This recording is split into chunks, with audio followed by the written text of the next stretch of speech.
Hey guys, Brandon Freeze Laser here, and today we're going to be looking at a couple cards that I thought were interesting and I think that are overlooked. And they're obviously overlooked for good reason because there are better cards than them in the current meta and that are currently unbanned and things like that. So the first card is Storm. Now Storm, I think, was meant to be basically the balanced counterpart to Heavy Storm. And what Storm says is, do you destroy all your cards, all your spell and trap cards on your side of the field, and then destroy that many of your opponent's spell cards if able.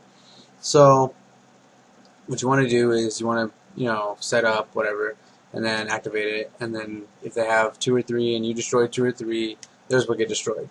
Now what really hurts this card is that your opponent could obviously chain to it like they can with Heavy Storm, and then also they could negate it, and that's really bad because the cost of the card is to destroy your cards. So you would destroy all your cards, and then they would be like, oh, nope, Magic Drain or whatever, and there you go. You're just pretty much out of luck. So that's kind of a really bad drawback, but I think used in the right deck with the right cards, it could have potential. And basically, the way I could see using it would be obviously Wicked Statue, because even if you destroy your guy or the trap, you get a token out of it, so you don't minus yourself in that respect. If you're going to place towards a Revealing Light, the turn before it's about to go out, just let it go early, and then pop your opponent's backfield, because they're stalling anyway if they haven't popped your swords. Obviously, they don't have anything to pop your swords with, so just get rid of, just blow up the backfield.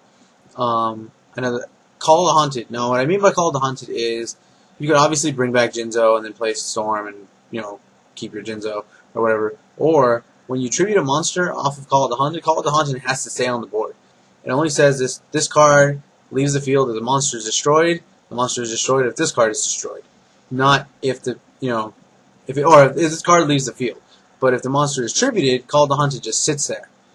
And there's no real way right now of not real way, but a consistent way that you would want to bring Call of the Haunted back to your hand, beyond some obscure cards or whatever, or cards that really aren't that playable.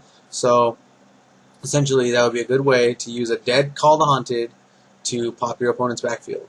And I think if you use it that way, if you use it strategically, then you won't really be wasting cards per se, because they were either going to die anyway, or you were going to get a benefit out of it. Another thing that you have to worry about is that chaining the card to it will not let you destroy your opponent's cards. So it has to be something expendable to you. So essentially, Wicked Statue is really good. Dark Coffin's pretty good.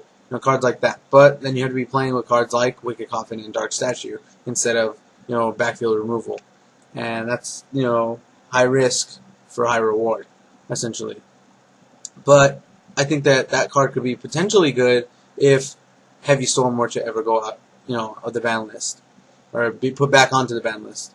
Another card is Champion's Vigilance. This Champion's Vigilance effect is if a monster is summoned, or would be summoned, or a spell or trap would be activated, you can activate Champion's Vigilance to negate it. But the drawback is that you have to be controlling a level 7 or higher normal monster.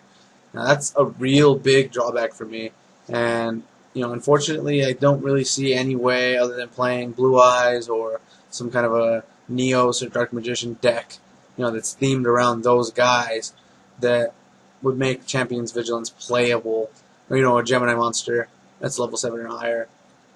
Unfortunately, that's about as cut and dry as it is. It seems like it could potentially be a good card, but it has that major drawback.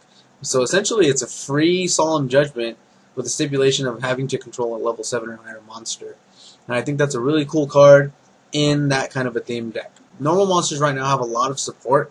Running a Blue Eyes deck wouldn't be super hard to do. You have the Legendary Egg, then you get Blue Eyes, trade in, Swing of Memories and back out, or Call of the Haunted, or Monster Born. There's just any number of ways of getting them onto the board pretty quickly. A Neos deck wouldn't be super hard either, but essentially you would have to revolve the deck around those monsters. And I think that there's better options deck-wise. If you wanted to play like a really high, I guess, tier 3 or super low tier 2 deck, those decks wouldn't be super crazy bad because basically the staples for every deck are the same. It's just, 3 Veilers, 2 Tour Guides, or 3 Tour Guides for now. But when I say something, when I say 2 Tour Guides or something like that, I'm referring to the future because it's basically September already. So, you might as well get used to it now. So you 2 Tour Guides, the 3 Veilers, stuff like that. Basically, there's like a 9 or 10 card suite that most decks run, and then obviously Monster Reborn, Dark Hole, etc. So basically, if you use the 9 to 15 cards staples suite plus a little bit of a normal monster variant of a normal deck, then I think that it could work. And obviously your opponent wouldn't see a free Solemn Judgment coming, plus Solemn Warnings, and maybe a real Solemn Judgment. That's like, what is that? And maybe like 8 to 10 counter traps that are basically going to stop anything your opponent does. That's pretty good. But like I said before, the major drawback to Champion's Vigilance is controlling the levels of monster stipulation. So even if you were to, have the monster on the board, once you have something like a Blue Eyes or a Neos or a Dark Magician or something big like that on the board, it automatically becomes a target. So just keeping it on the board would be a little difficult. But if you could get it off, if you could resolve the Blue Eyes, or if you could resolve the Neos and keep it there for a couple turns, or at least a turn long enough to put that on the board, you could protect it with that card. And your opponent would essentially be wasting resources trying to get rid of it while you're negating everything.